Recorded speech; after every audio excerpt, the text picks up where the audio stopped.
তাদেরকে যদি কেউ শেল্টার দিতে আসে তাদেরকে সহ শিকড় উপড়ে ফেলা হয়। অন্তর্বর্তীকালীন সরকারের জারি করা ১৩৩টি অধ্যাদেশ সবই যাচ্ছে সংসদে। ঝিনাইদহে দাঁড়িয়ে এমন ঘোষণা দিলেন আইনমন্ত্রী আসাদুজ্জামান। একই সঙ্গে নরসিংদীর চাঞ্চল্যকর ধর্ষণ মামলার আসামিদের আশ্রয়দাতাদের বিরুদ্ধে শেকড় ধরে উপড়ে ফেলার হুঁশিয়ারিও দেন তিনি। ঝিনাইদহে আইনমন্ত্রী আসাদুজ্জামান জানিয়েছেন, অন্তর্বর্তীকালীন সরকারের সময়ে জারি করা ১৩৩টি অধ্যাদেশের প্রতিটি আগামী সংসদের প্রথম অধিবেশনে বিল আকারে উপস্থাপন করা হবে। পাশাপাশি নরসিংদীর চাঞ্চল্যকর ধর্ষণ মামলায় জড়িতদের আশ্রয়দাতাদের বিরুদ্ধেও কঠোর ব্যবস্থা নেওয়ার হুঁশিয়ারি দেন তিনি। আজ সকালে ঝিনাইদহ জেলা প্রশাসকের কার্যালয়ে গণমাধ্যম কর্মীদের এক প্রশ্নের জবাবে আইনমন্ত্রী এসব কথা বলেন। তিনি বলেন, অন্তর্বর্তীকালীন সরকারের সময়ে যেসব অধ্যাদেশ জারি হয়েছে সেগুলো সাংবিধানিক প্রক্রিয়ার মধ্য দিয়েই হয়েছে। আমরা প্রতিটি অধ্যাদেশ সংসদে বিল আকারে উপস্থাপন করব যাতে আইনগত প্রক্রিয়া সম্পন্ন হয়।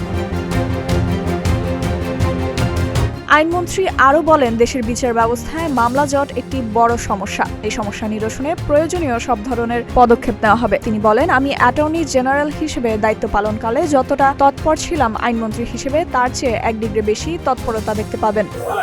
থাকা অবস্থায় যতটা তৎপর ছিলাম এখানে তার থেকে 1 ডিগ্রি বেশি হলেও তৎপরতা দেখতে পাবেন। চাঞ্চল্যকর নরসিংদীর ধর্ষণ মামলার প্রসঙ্গ টেনে এনে তিনি হুঁশিয়ারি উচ্চারণ করে বলেন, যারা এই ঘটনায় জড়িত তাদের কাউকে যদি প্রশ্রয় দেওয়া হয় তাহলে তাদের শেকড় ধরে উপড়ে ফেলা হবে। তিনি অপরাধ দমনে কঠোর অবস্থানের কথাও পুনর্ব্যক্ত করেন। ব্যবস্থা নেওয়ার জন্য প্রশাসনকে আমরা নির্দেশ দিয়েছি।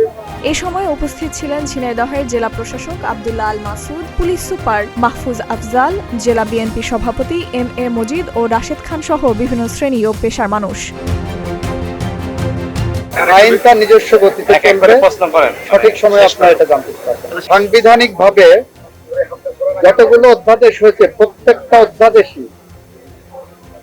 অধ্যাদেশই আমরা প্লেস করব বিল আকারে প্রথম অধিবেশনের প্রথম দিনে।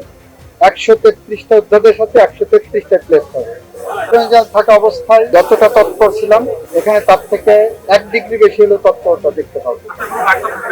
আমার বার্তা, এ ধরনের অপরাধ যেই করে থাকে এবং তাদেরকে যদি কেউ শেল্টার দিতে আসে তাদেরকে সহ শিকড় উপড়ে ফেলা হয়।